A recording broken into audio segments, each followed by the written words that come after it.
తెలుగు చలనచిత్ర పరిశ్రమలో మహానటి సావిత్రి తర్వాత తరంలో అంతటి పేరు ప్రఖ్యాతలు సంపాదించుకున్న నటి సౌందర్య 1990వ దశకంలో టాలీవుడ్ లో ఉన్న హీరోయిన్లు ఎక్కువ శాతం ఎక్స్పోజింగ్ పైనే తమ కెరియర్ ఆధారపడి ఉంటుందని నమ్మేవారు. ఆ విధంగానే సినిమాలు చేస్తుండేవారు. కానీ దానికి భిన్నంగా తాను ఎక్స్పోజింగ్ చేయబోనని తన దర్శక నిర్మాతలకు చెప్పి ఆ మాట మీదే నిలబడ్డారు సౌందర్య. మంచి నటిగా ఎదగాలంటే అందాలు ఆరబోయవలసిన అవసరం లేదని నిరూపించిన నటి సౌందర్య. 1992లో ప్రారంభమైన సౌందర్య కెరియర్ 2004తో ముగిసింది. 31 ఏళ్ల అతి చిన్న వయస్కులో ఆమెను మృత్యువు కబళించింది. సౌందర్య అసలు పేరు సౌమ్య. 1972 జూలై 18న కర్ణాటకలోని ముళబాగలో కె సత్యనారాయణ మంజుల దంపతులకు జన్మించారు. ఆమె మాతృభాష కన్నడ అయినప్పటికీ తెలుగు తమిళ్ అనర్గళంగా మాట్లాడగలరు. తండ్రి కన్నడ చిత్ర పరిశ్రమలో రచయితగా నిర్మాతగాను ఉండేవారు. ఒక సినిమా ఫంక్షన్ కి తండ్రితో కలిసి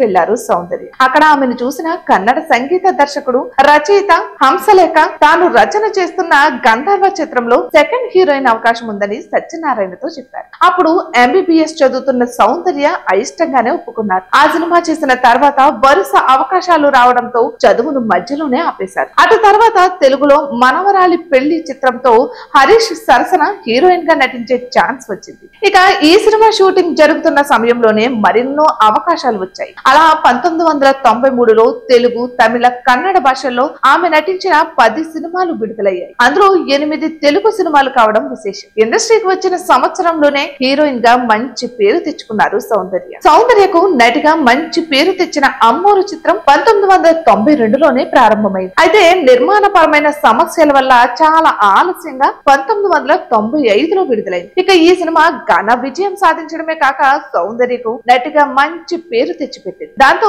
సంవత్సరానికి 10కి తక్కువ కాకుండా సినిమాలు చేస్తూ బిజీ హీరోయిన్ అయిపోయారు సౌందర్య. తన 12 సంవత్సరాల సినీ కెరియర్ లో 100కి పైగా సినిమాల్లో నటించారు సౌందర్య. ఆమె జీవించి ఉన్నప్పుడు రిలీజ్ అయిన చివరి సినిమా శ్వేతరాగం. అది ఆమె 100వ సినిమా కావడం గమనార్హం. అయితే ఆమె మరణానంతరం కొన్ని సినిమాలు విడుదలయ్యాయి. తమిళ తెలుగు భాషల్లో ఘన విజయం సాధించిన చంద్రముఖి కంటే ముందే అదే కథతో కన్నడలో సౌందర్య చేసిన ఆప్తమిత్ర ఆమె మరణించిన తర్వాతే రిలీజ్ అయింది. 1995లో తను ఎంతగానో ప్రేమించే తండ్రి సత్యనారాయణ మరణించడంతో సౌందర్య మానసికంగా కృంగిపోయారు. ఆ బాధ నుంచి కోలుకోవడానికి ఆమెకు చాలా కాలం పట్టింది. తన తండ్రి జ్ఞాపకార్థం ఒక సినిమా నిర్మించాలని ఎంతో ప్రయత్నించారు. ఎన్నో కథలు విని చివరికి గిరీష్ కాసరపల్లి దర్శకత్వంలో ద్వీప అనే చిత్రాన్ని కన్నడలో నిర్మించారు. ఈ సినిమా ఘన విజయం సాధించింది. అంతేకాదు జాతీయ స్థాయిలో ఉత్తమ సినిమాటోగ్రఫీ అవార్డులు ఈ చిత్రానికి లభించాయి. వాటితో పాటు Karnataka state awards, Filmfare awards కూడా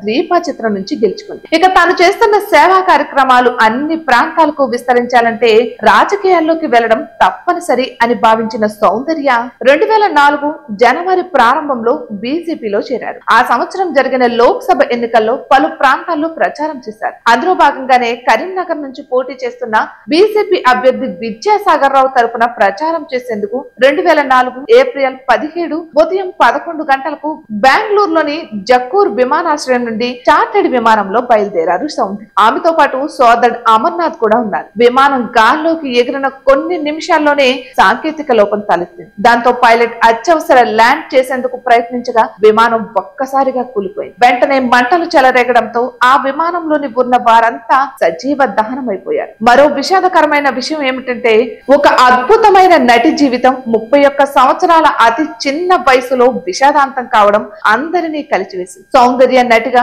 ఇండస్ట్రీకి వచ్చిన తొలి రోజుల్లోనే తండ్రి సత్యనారాయణ ఆమె జాతకం చెప్పారట. చిత్ర పరిశ్రమలోని అగ్ర హీరోలందరి సరసన నటిస్తుందని, 8 సంవత్సరాల పాటు అగ్ర నటిగా కొనసాగుతుందని చెప్పారు. అంతేకాదు ఆమె కెరియర్ 2004లో ఎండ్ అవుతుందని కూడా ఆయన చెప్పడం కుటుంబ సభ్యుల్ని ఆశ్చర్యపరిచింది. ఇక ఆయన చెప్పినట్లుగానే సౌందర్య కెరియర్ ముగిసింది. అదే సమయంలో ఆమె జీవితం కూడా ముగిసిపోవడం విచారకరం.